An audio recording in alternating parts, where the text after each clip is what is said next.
Welcome, everybody, to The Psychic and the Doc. I'm Mark Anthony. My amazing co-host, Dr. Pat Baccili, will be back next week for a special episode called Thank Your Lucky Charms, where we'll be exploring whether good fortune, is it luck, manifestation, or both.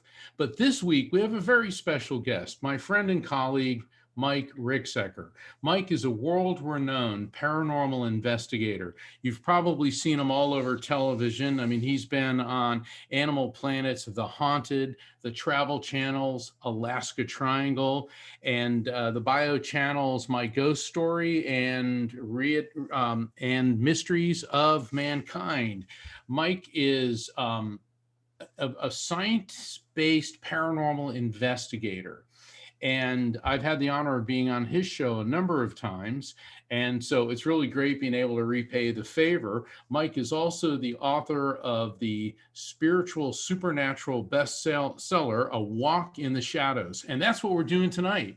We're going to take a walk in the shadows. And if you would like to share your paranormal, your supernatural experience, and have Mike's take on it, call into the show at 1-800-930-2819. Mike, welcome to the show. It's great to have you here. Thanks, Mark. It's fantastic to be on your show. We just had you on ours the other day and had, again, an amazing time. So thank you very much. I always appreciated, my friend. Yeah, it was fun. We were talking about the gates of hell and the Loch Ness Monster. And so now we're talking about A Walk in the Shadows. But before we get into that, Mike, you're also known as a ghostorian. Now, that's a word I've never heard before. Can you tell us what is a ghostorian? Yeah, ghostorian is kind of a term that I coined, I guess. And basically what it is, think of ghost, historian mashed together. I basically define it as a person who researches a ghost in the place in which it haunts. And I wanted to come up with a term because I'm not a historian by degree. I don't have a history degree. My degree is in computers. So I didn't want to step on anybody's toes, and so this is the term that I came up with to kind of describe what it is I do in the paranormal field. So that ties into the approach that you have is before you go on an investigation, you really do your homework because I've read your book and I've also been privy to watching a lot of the work that you do, and you take a more analytical and scientific approach, don't you? Well, I try to, and when it comes with when it comes to the history, I do like to know as much as I can about the location and the people that may have lived there or worked there, depending on exactly what the whole location is, whether it's a home or maybe it's some sort of historic venue or what have you. So I do want to know as much as I can before going in because those are going to be typically the the spirits that we're going to be interacting with, and so I will use that information to come in knowing something about those people because it makes for a conversation starter. We're trying to communicate with somebody on the other side, somebody in the afterlife. So it would help to know something about them to get the conversation started. But I do try to use other tools as well, different meters and devices, electronic equipment to try to capture some of that activity to validate exactly what it is we are actually encountering. When we're having an interaction with spirit, are we able to get some sort of electromagnetic reading out of that so that, if we're not getting, say, an EVP, but we're still getting the electromagnetic fluctuation, maybe that's somebody that's trying to communicate. So it gives us some sort of clue as to whether or not these things are actually working. You know, um, a lot of our audience may not be familiar with some of the equipment that you use. And, you and I talk the same language about electromagnetic activity because in my work as a medium, I'm always talking and explaining how spirits are pure electromagnetic energy. And what they're doing is they're emitting impulses that go into our brain, and our brain's electromagnetic field interfaces with it. And that's how we're able to communicate.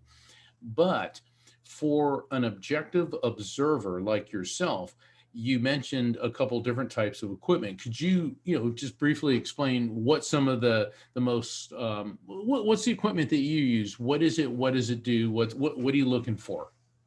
Sure. Well, first of all, I do always say that the best tool that we can bring with us to a paranormal investigation is our own bodies. Our own bodies and our own senses are our best tools going in. That said, when it comes to some of the actual man-made equipment, uh, you know, uh, first and foremost, flashlight for safety. Then I, of course, like my cameras, I have a number of different video cameras and also cameras for taking photographs. I like to use my uh, digital audio recorder to try to capture electronic voice phenomena, which would be spirit voices. I think a very underrated tool is a notepad and a pencil, something to jot notes while we're investigating. That's kind of fallen by the wayside in recent years, but it really comes in handy when we're trying to go back over our evidence for the investigation. If you have some notes that you took, as far as capturing magnetic fields, I have a couple of different devices for that. One is a K2 meter, Right. basically captures some nearby electromagnetic fields. I have another device called a millimeter. Kind of does the same thing, gives you a digital readout, but also will take temperature readings, which is that can come in handy. Sometimes you get those hot and cold spots Yeah. when you're interacting. Yeah, let me interrupt right here. In a lot of movies and in the investigations I've been on, hot and cold spots. Can you explain what they are and what does it mean when you hit a hot spot and what does it mean when you hit a cold spot? Yeah, these are kind of some interesting moments when this happens. Something has happened, with the energy in that area to either charge it. You get the atoms in that area that maybe start vibrating a lot more, and that's when we start getting some of those hot spots. Those atoms really get charged, and it's like, oh, something's warm over here. And then there are other times in which we kind of speculate that the entity or the spirit is taking that energy from the air, basically taking those electrons, those atoms, and taking that from the air in order to do something and maybe manifest or try to communicate, but it needs energy to do that. And so we kind of speculate that, well, it's taking that from the air, and that's why we're feeling that cold spot. That's really interesting. So yeah, the hot indicates one type of activity and the cold another. Yeah, because I've seen the K2 meters. Those are K2 meters. That's pretty basic equipment. It's Um, basic, yeah. it's basic. Now the EVP, electronic voice phenomenon. Okay, you got to tell us about that. I'm sure you got some interesting stories. Oh, I certainly do. Yeah, I've got a number of EVPs over the years, and what we're doing with that with the digital audio recorder is we're trying to listen for responses that we couldn't hear with our own ears while we were performing an investigation. So we'll call out questions to basically to the air, because usually we can't see anything, but to try to communicate with something that might be there, and we'll listen back later and see if we actually capture something. Now, I will say that a reel to reel tape will actually work better than a digital audio recorder because you Oh, have the tape is electrically charged as magnetic tape, so it has more of a propensity to actually uh, to to actually capture that. The problem is that it's really cumbersome to carry reel to reel tape with you, and then yeah. to actually export it onto a computer, you need additional equipment. So it's just easier to use a little digital audio recorder these days. But yeah, I mean, I couldn't even tell you the number of EVPs that I've captured over the years, but there's been some really, fascinating experiences with some of these. Where, just for example, walking into one home, it was a residential case, and we're just setting up, getting things ready, and we're kind of talking amongst ourselves, our game plan for the evening of investigating this home. And I had already started my audio recorder, and in between there, while we're setting up, while we're discussing our strategy, you hear this whisper, "We shouldn't talk. We shouldn't talk." So it's like the Wow. spirits in the home are conspiring to not communicate with us that evening. And sure enough, it was a pretty quiet evening. Do they ever communicate to you directly, as opposed to hearing like things that they're, have they ever said like, some message directed specifically at you? I mean, sometimes we'll get a disembodied voice. I'll also say this: I am a bit sensitive. It's never anything that I actually ever admit to. I would never be someone to sit here and say that I'm psychic. But people tell me that I have more going on than I give myself credit for. But I could be sitting there sometimes. I could be walking into a room and okay, somebody's in here. Every once in a great while, I could be sitting there. We're doing a session, and something will kind of just come into my head. We'll ask a question, and boom, something ends up in my mind to answer the question. And I know it wasn't from me. That makes a lot There's of also a sense. Yeah. yeah, Well, well, it makes a lot of sense. And see, we all have the same basic physiological equipment. Some people are just better at spirit communication than others. And because of the work that you do, you're more open, you're more predisposed to it. So yeah, don't negate that those experiences. I mean, I know that you don't, but is like, you're a clinical objective observer, and then all of a sudden you start having these mystical spiritual experiences, and it can be a little bit like, huh, now that's interesting. I remember the first time I did remote viewing, and I was like, wow, that was different. But the more you work at it, you get used to it. But the thing is, you made a very important point. You said the most important piece of equipment that we bring is our own bodies. yeah, absolutely, absolutely. You have your five senses plus that sixth sense that sometimes you Yeah. can tap into, especially you, Mark. Yeah, uh, yeah, I love going on paranormal investigations. We're going to a break now, but we do have a caller, and so if you want to share your paranormal supernatural experience and get Mike Ricksecker, world-renowned paranormal investigator's analysis of it, please call in 1-800-930-2819, and we'll be right back after this message.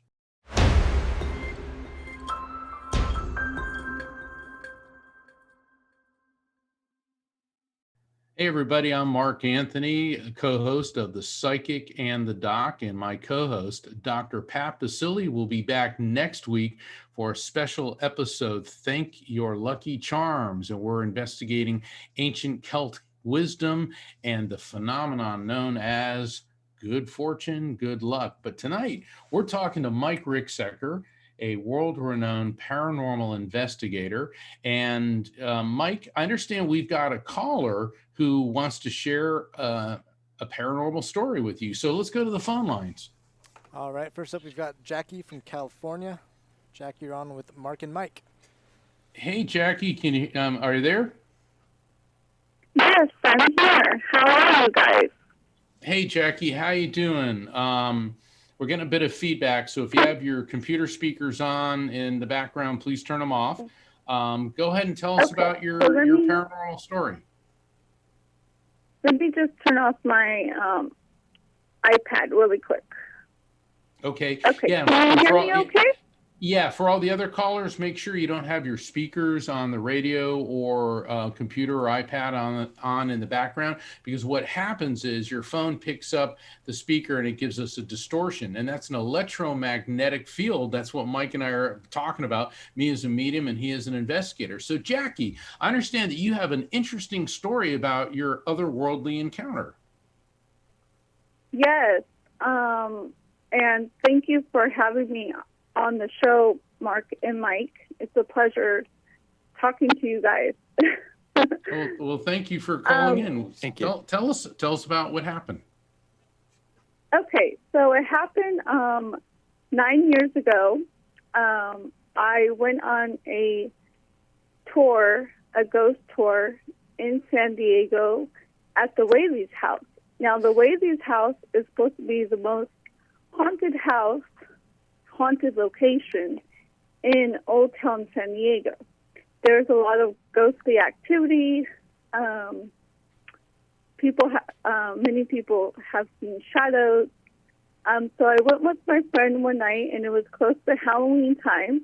We actually went 2 weeks before Halloween, and we went on a private paranormal investigation tour where it was just my friend, me, and the tour guide. So with this ghost tour, they turn off all the lights, but they have the lamp lights on, and then the ghost tour guide walks with the flashlight. So we're walking around the house, and the house is very creepy and scary because for me, I could sense the slightest thing because I'm an empath, so I easily sense things. And when we went to different rooms, I can feel ghosts and spirits nearby. But to make a long story short, at the end of our tour, which we only had 45 minutes left, we were all in this room together, and the lights were dim and everything. And all of a sudden, the guy that was doing the tour, he says that he sees a shadow in the hallway. And he told us to look over towards the hallway, the entrance of the door of where the house is, and close to where the stairs is. Okay, so what happened? I'm looking, and so I saw the shadow. Okay, so I saw you it saw clear. the shadow. Okay. I saw the shadow, Right. and then I started describing what I was feeling and what I was clairvoyant seeing.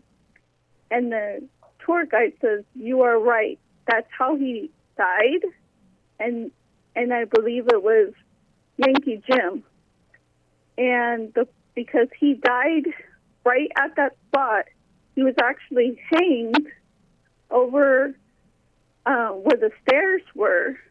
And I believe his shadow we both believe his shadow was there. But I saw it was just standing very tall, didn't move, and the ghost tour guide recognized that shadow right away. All right, hold on, Jackie.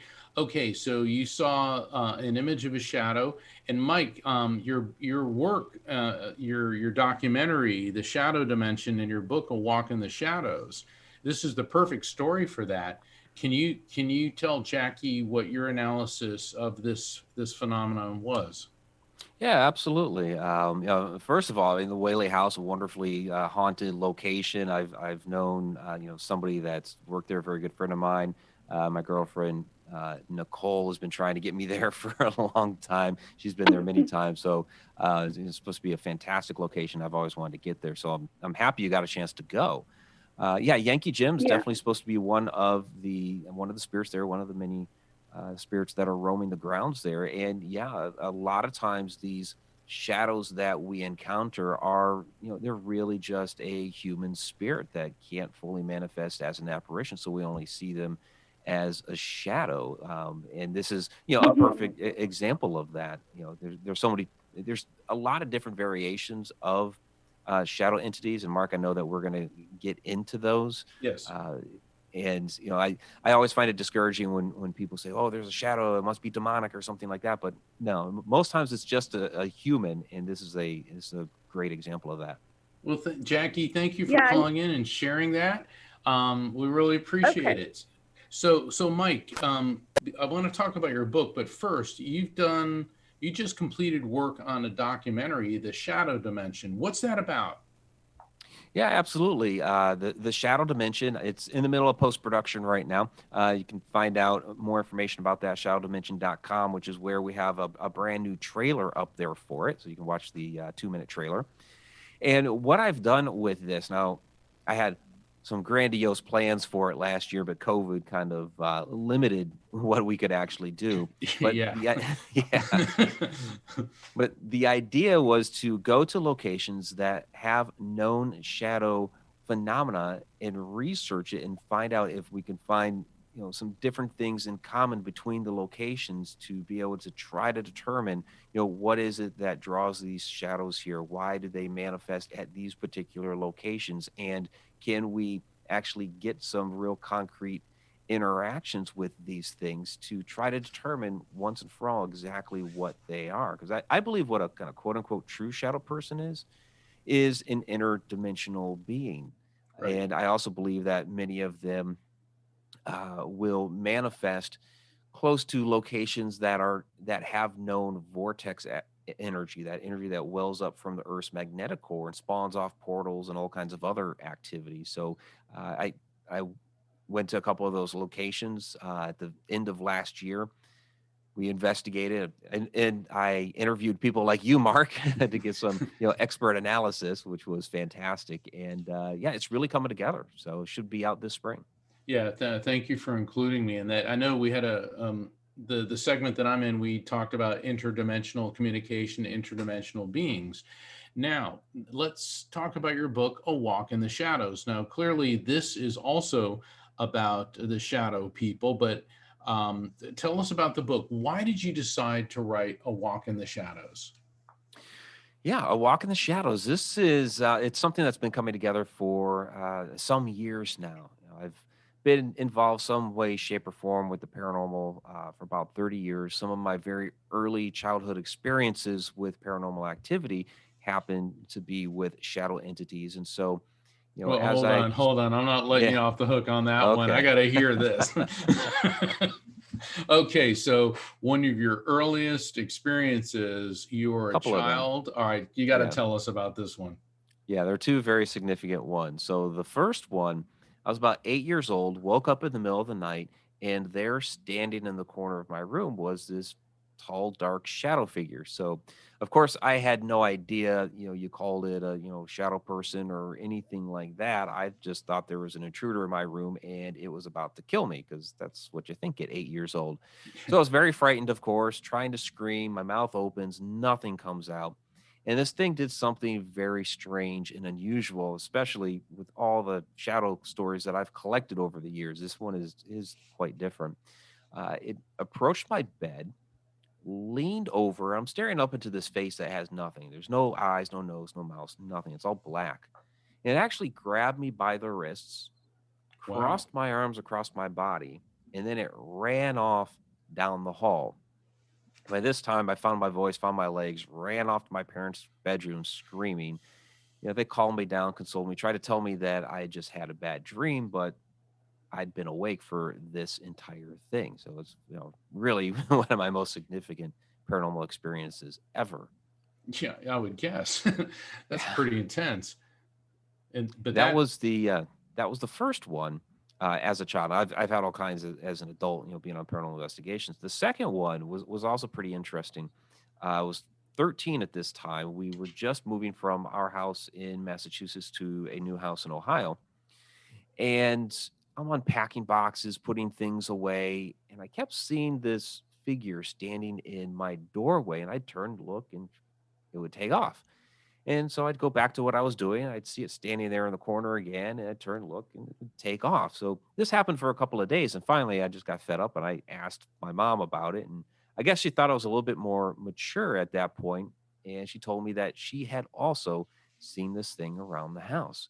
But she did it in such a way that was not alarming. It was just kind of very nonchalant, matter of fact. Oh yeah, yeah, I've seen it. So just getting that affirmation was great, and the fact that she wasn't alarmed was even better. So I got playful with this thing because it was like, okay, there's nothing to worry about here. And so I'd be doing something in my room, I'd see it standing in the doorway, and I'd say, "Hi, Tom." I called him Tom, like peeping Tom. And he'd take off. And so that went on for about 3 or 4 months, and then the activity just kind of subsided and went away. So, aside from when you were 8 years old, it appears that you pretty much after that lost your fear of encountering the shadow people. Yeah, um, I go out on these paranormal investigations seeking answers. I'm very curious. So, when I see something happening, I'm usually going after it or I'm trying to interact with it and trying to learn more. I do kind of get the question, okay, what was your most frightening experience on an investigation? And I haven't really had one on an investigation because I'm in Yeah. that mode, let's go discover.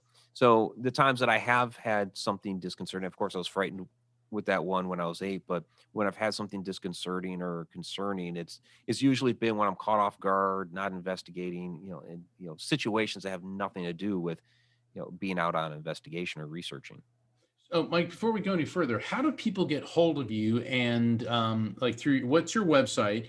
And can they purchase your book, A Walk in the Shadows, through your website? Yeah, you can get it through the website, mikericksecker.com. All my information is there. It gives you links to Amazon, Barnes and Noble, all those places to be able to get it. It's also on audiobook. I did just release the second edition here back in January. So for those that already have the first edition, the second edition has a lot more information. I've updated some things in it as well. Yeah, yeah. Mike's book, A Walk in the Shadows, I highly recommend it. It's been extremely well received by those of us in the paranormal community who are science based. So this isn't just a boogie woogie man. I mean, this is if you're going to study paranormal phenomenon, this is the book to read. And Mike, one thing that we've discussed on a number of occasions is the various forms that the shadow people appear in. So they don't always appear in human form, do they? No, no. I mean, that's kind of the most common is, like what we call a humanoid figure, or then there's the hat wearing ones, which are kind of like a humanoid figure, but they're wearing a hat and sometimes some additional clothing. So it could be like a fedora with a trench coat or a top hat with a cape and something like that. But they also come in, mists and wisps. There are hooded figures. There's what we call the crawler. So they do take a lot of different shapes and forms, and I've seen a lot of different varieties of them. The crawlers. Now, those are really interesting characters. Can you tell us about them? Yeah, these are some of the more nefarious type of shadow entities, and they look like kind of like they sound. They're crawling around on all fours. They're very fast. They're very quick. You kind of imagine any of those um, demonic horror films where somebody is getting down on all forms. You hear the bones Yeah. cracking and all that stuff, and then all of a sudden Yeah. they're scurrying across the floor. I mean, that's kind of what it looks like, but you don't get the bones cracking, and it doesn't look human. Right. It's a shadow, and you kind of see this flurry of arms and legs. I have experienced this one time.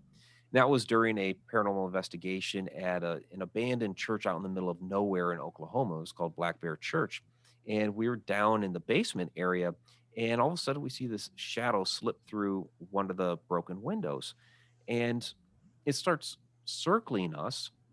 And there were legends of this crawler being out there. We'd heard the stories and what have you. And suddenly we see this thing because there's kind of the flurry of the arms and legs along the walls, the ceiling. At some point, it hit the floor because it knocked the bottle across the floor, hit a metal railing. So it's doing all this stuff. The medium that was with us at the time suggested, okay, let's sing some hymns, let's say some prayers, let's try to lighten the atmosphere, put a more positive energy in the atmosphere to try to push this thing away from us. And we did, and it actually went back out the window again. So yeah, that was kind of a crazy 5 minutes right there. That's amazing. And when you're talking about there's different forms, so some appear in the form of animals. The other night when I was on your show, which is The Edge of the Rabbit Hole, and Mike, you have another show too, don't you? Yeah, Beyond the Shadows, which I usually do on Wednesday nights, but tonight we're doing it tonight right after this show. So. Okay. Yeah. Well, it's funny because, we're right before President Biden's first nationwide address. And this is an auspicious day because a year ago today is when the COVID pandemic officially started. And today the COVID Relief Act was signed. So there's got to be something about March 11th that's auspicious. And people tend to generalize spiritual entities. They just sort of lump them all into one category. And when you're talking about the crawlers, and then you're talking about shadow people, can you briefly explain like the different types of shadow entities, or entities that appear in a shadowy form? How long do we have on this show? See, we got about yeah. Oh yeah, so I think that kind of answers my you're question. Right. We do, yeah. We do tend to generalize, and a lot of people will, ask me just, okay, so what's a shadow person? And it's like, well, there are a lot of different types and varieties. There's even the old hag, which we get into sleep paralysis and those types of conversations with. There are shadow pets as well, and shadow animals. So, and you can even look at, okay, so we talked before that some of these are, human spirits. Right. That's one type. I believe some of them are interdimensional beings. They've traveled here from some other plane of existence. I've had interactions with those as well. Some could be extraterrestrials or time travelers. There's a lot of different things that they could actually be. Wow. So extraterrestrial beings appearing in the form of shadow people, would this be like an indication that they're not using some type of vessel? And the reason that I say this is in my research, the official position of the UFOs, the U.S. military's UFO project, is that UAP, unidentified aerial phenomenon, which we used to call UFOs and flying saucers. It's not a tin can flying through space, but rather it's a form of technology which is able to jump from one location to another. I mean, technically a quantum leap, if you will. So how does that tie into your understanding of some of the shadow people actually being extraterrestrial beings, which people from other planets, other solar systems? Yeah, well, there's a couple different things to consider here. I mean, one, they could be, if they've learned how to, harness, the space-time continuum and have traveled here, what we would usually call interdimensionally or through a wormhole or something like that. Then when they actually appear here on this side, they may not, fully manifest, and all we see is the figure of them. But if you want to, talk about, possible types of technology, if it's not necessarily craft, but something else that has brought them here, they could be utilizing some sort of cloaking device, because usually if they're going to, a lot of these shadow entities that, we see are just standing there. They're watching and observing.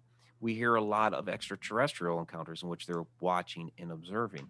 I believe what happens sometimes is some of these are utilizing some sort of cloaking device, but don't fully understand yet how our physiology works. And so while they think that what they're wearing or what they're using is cloaking them to our eyes, and maybe they're not quite correct about that, and we're actually able to see a part of them. It comes off as a shadow, or some people talk about seeing like a shimmer type of a person, and so Yeah. maybe that's the actual ET.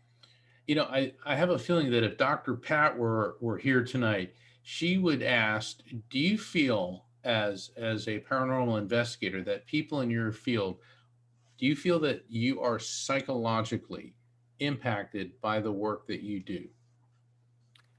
Wow. That's an interesting question. So, I mean, psychologically, I think we're a lot more open-minded than some other people that I know. Um, because it's funny, just like the differences between my father and I. Now, he'll say that he doesn't believe in any of this stuff, yet he will actually tell a story in which he encountered a shadow person, and as he's telling the story, I'm like, Dad, that's that's a ghost story. And he's like, no, no, no, no. So it's kind of interesting. I think the differences between, the way people respond to this type of phenomena. I mean, I've always been open-minded to it, but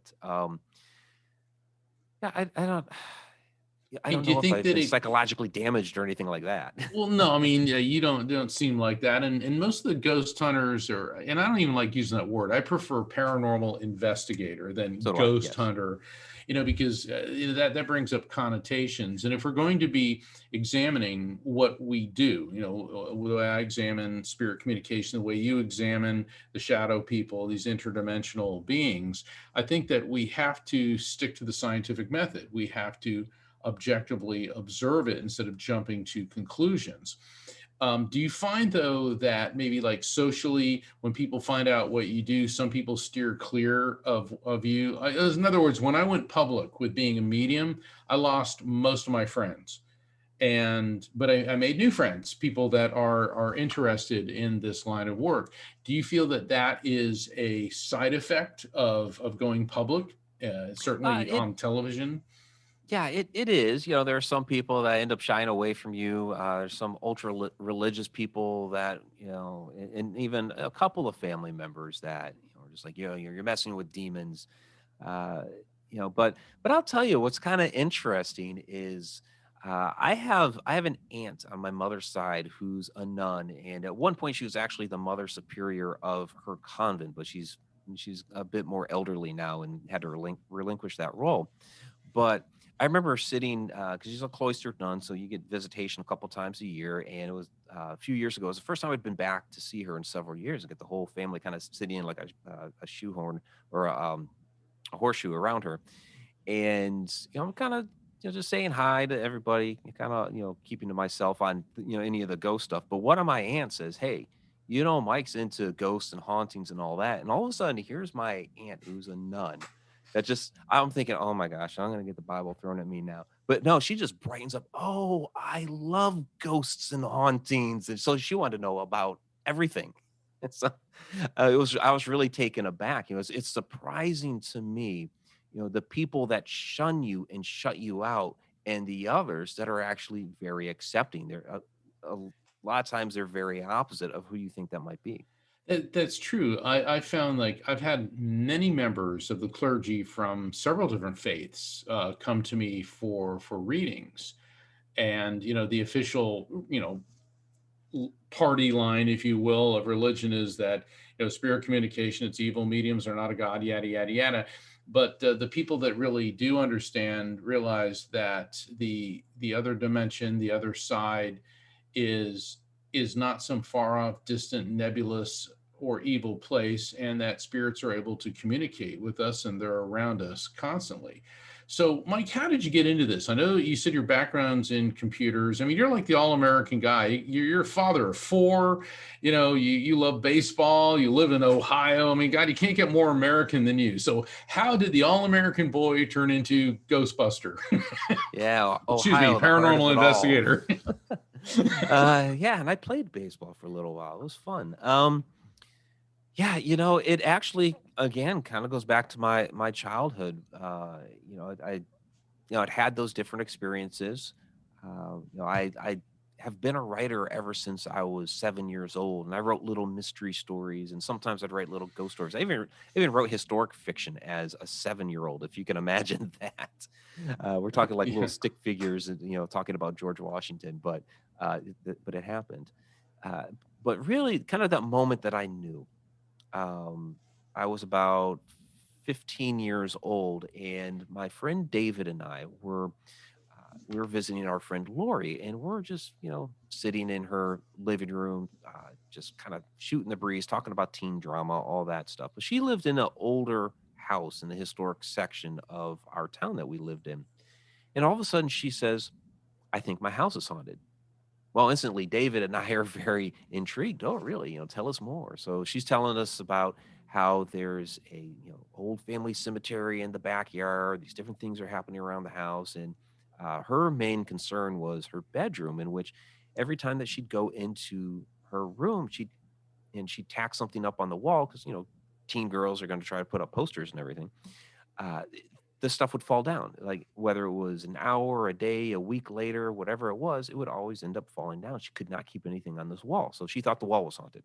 So, okay, we're going to go up and we're going to check it out. We're investigating. Had no idea it was, technically a paranormal investigation. This is, long before the television shows came out, before the internet, all that. And so David and I go up there. We're checking out the room. She's showing us different things in the room, and kind of getting some more of the story from her.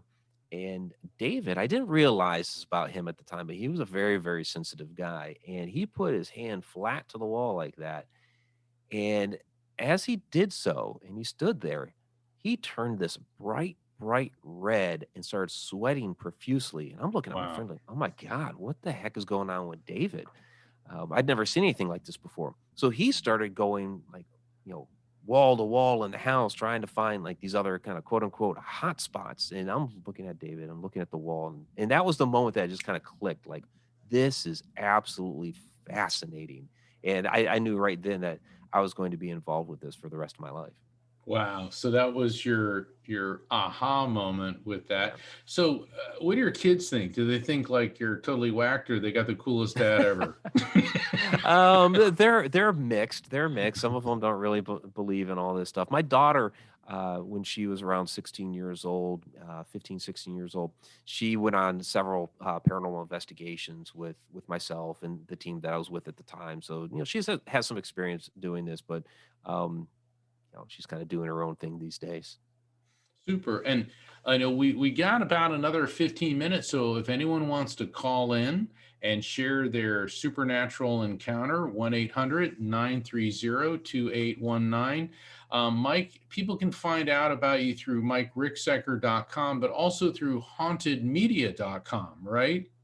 Yeah, Haunted Road Media. Oh, Haunted That's Road. I'm sorry, yeah, haunted. That's okay. hauntedroadmedia.com. My bad. Yep. Yep. And when HauntedRoadMedia.com. We have the YouTube channel is Haunted Road Media as well. That has 700 videos out there, right? Over 700 videos.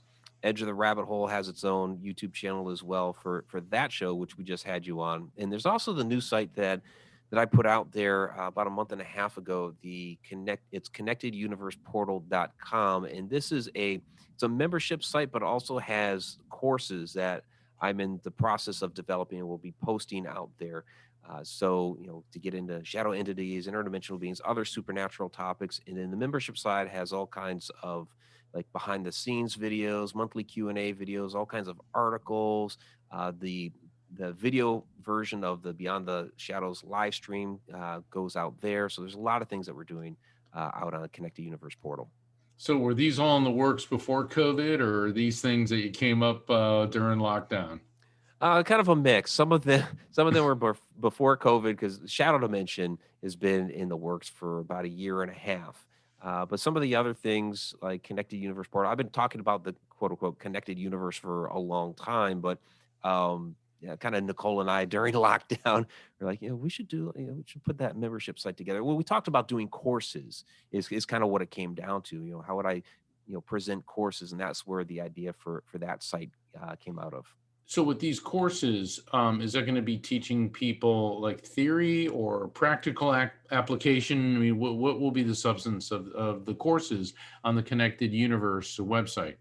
It kind of depends on the topic. So, for instance, like the shadow entities course, it is like a real nuts and bolts. We're getting into all the different theories, all the different types. We get into the sleep paralysis aspect of it, all the different kind of variations, like we were talking about with like interdimensional beings, and kind of really breaks down everything. Even get into the question: are they evil? Are they demons?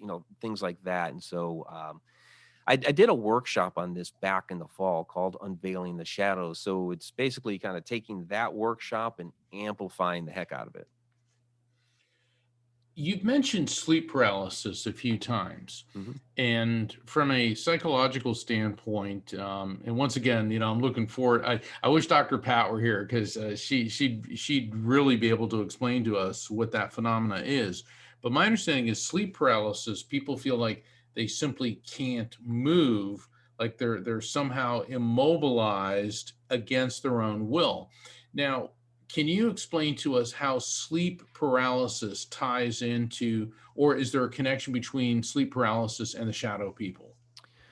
Yeah, it's a question that commonly comes up because a lot of people will see these entities when they wake up in the middle of the night. And kind of like when I was 8 years old, seeing the thing standing in the corner of the room or at the edge of the bed. Now, I didn't experience sleep paralysis during that moment. My mouth open, my arms moved. I could turn my head to watch it run down the hall. But I have experienced real sleep paralysis at other times, which was very scary the first time I ever experienced it. But it's a natural biological function in which basically when we go to sleep, the body paralyzes ourselves so that we don't act out our dreams while we're sleeping. But sometimes when you wake up, the body doesn't fully wake all the way and you're still paralyzed. Now, what has happened and is a lot of people in the medical community, there's papers out there, National Institute of Health and what have you, that have stated that when you wake up and you see this shadow entity, it's a result of this combination of sleep paralysis and hallucination. They believe that you're just hallucinating this thing when you wake up, and that's due to the paralysis. Well, I've kind of already stated a number of stories in which I was wide awake and seeing shadow entities, as well as many other Right. people, of course. But one of the qualms that I have with this idea is that people are waking up, they're paralyzed to see a shadow person. Why is it always a person if it's a hallucination out of our dream? We have dreams of all kinds of different things. Could Yeah. be, a tree could be in your dream, could be airplanes, cars, motorcycles, what have you. But those don't show up in these people's bedroom. It's always this person. So I believe what's actually happening here is that you have two different phenomena happening at the same time. That sleep paralysis is a real biological phenomenon. Right. Shadow people are a real supernatural phenomenon. They're just happening at the same time. But what I think is happening here is that, um, and anybody who's had children will understand this, that child comes into the bedroom, you're sleeping, they maybe need to use the bathroom or need to drink a water or whatever it is. And sometimes, and my kids are actually especially notorious for this, especially my youngest son Cameron. Sometimes they don't, tap you on the shoulder or shake you awake. Sometimes they just stand there and they stare at you. And like I said, my son Cameron was notorious for this. And all of a sudden, I would just like jar awake, and he's standing right there. I'm like, oh my gosh, Cameron, what are you doing? What do you need? I've had a bad dream, or I need water, or whatever it was. Okay, we'll go take care of that. Well, what was it that woke me up? Because he didn't touch me. And what it was is I felt his energy. I felt his presence. We each have a toroidal energy around us that goes out, that expands out several feet. And so I felt his energy come into my energy field, and that's what woke me up. So what I think is happening here is we are feeling the energy of the shadow person standing there, and that wakes us up. And then we see the thing standing there get frightened. Some people, when that happens, when the energy wakes them up from the shadow person, they enter that they're still in that sleep paralysis state. So it just happens to be happening at the same time that a shadow entity's in their room. I've heard also that for people that have an out of body experience, which can also be referred to as an astral projection, Mhm. that sleep paralysis is when your consciousness is re-entering your body and basically hasn't reconnected. And the reason that you're seeing shadow people is because when you're having an astral projection, you're going into that frequency where spirits are, where spirits are, that you're seeing spirits. So I don't think that theory's too much different than what you're talking about, because you're having a supernatural and a natural experience at the same time. Because I've heard the naysayers, oh yes, that's just sleep paralysis. It's like, no, there's a lot more to this than just, the fact that your body is not physiologically responding. Yeah, and that's a very good example, and that's a interesting concept with the astral projection and all that. And I think what happens is we try to cram everything into one specific idea or concept, and there are certainly exceptions to the rule. Every situation is a little bit different. I've had real sleep paralysis in a different way, and I've talked to other sleep paralysis experiencers who never saw any shadow entities. My couple of experiences, I didn't see any shadows. It was actually the reverse, where my body shut down. I wasn't waking up at the time. I was actually awake, and then I was so exhausted, my body shut down, but my mind was still awake. So it was, the opposite of the way a lot of other people experience it. So you can't just compartmentalize everything Correct. into one idea. Right. It's like when you walk into a room and you get cold chills and tingles. Well, normally cold chills and tingles are the physiological response to a frightening event, and it evokes the fight or flight response. And when encountering spiritual entities, because their electromagnetic fields and their electromagnetic field interacts with ours, the physiological response is cold chills and tingles. So you're having two different forms of stimuli which result in the same physiological response. And that's my theory why so many people feel that spirit contact is scary, because it has the same physiological response. So what we're talking about here with sleep paralysis is different forms of stimuli, or we'll call them triggers, which trigger sleep paralysis. The different, you may have the same physiological state, which would be sleep paralysis, but the triggers are different. So, and so that's what we're talking about, everybody, is that the shadow people, spirit communication, interdimensional communication and contact cannot just be lumped into one category. And that's why people like Mike Ricksecker are so very important to this field, because it removes the fear, the paranoia, the superstition from otherworldly encounters. And by applying the scientific method, you can come up with a logical explanation, because Mike and I are on the same page. A mystery is only a question for which we do not yet have the answer. Mike, I really want to thank you for being on the show tonight. Tell everybody the name of your book, how they can get hold of you, and how they can order your book, A Walk in the Shadows. Yeah, absolutely. Well, thank you again for having me on, Mark. It's always great talking to you.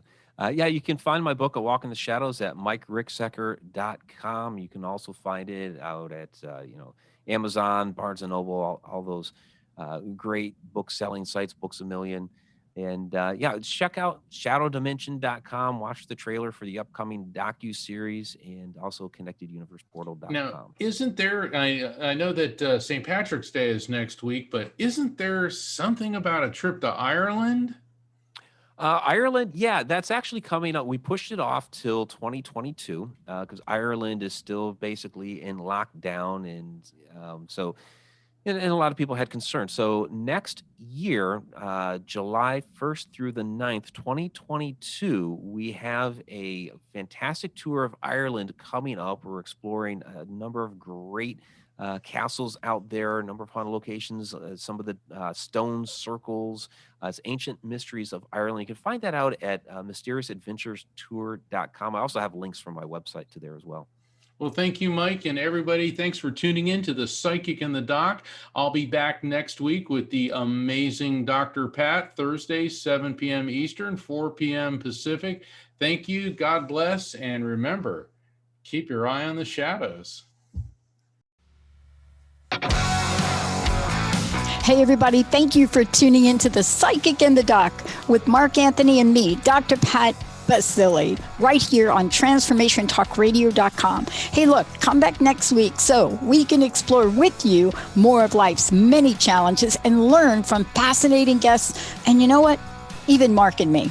We'll connect you and discover insights from people in this life and from the afterlife. Extraordinary problems? Yeah, they do. They require extraordinary solutions.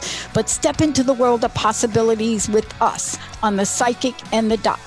That's every Thursday, 4 p.m. Pacific Time, 7 p.m. Eastern Time, right here on TransformationTalkRadio.com.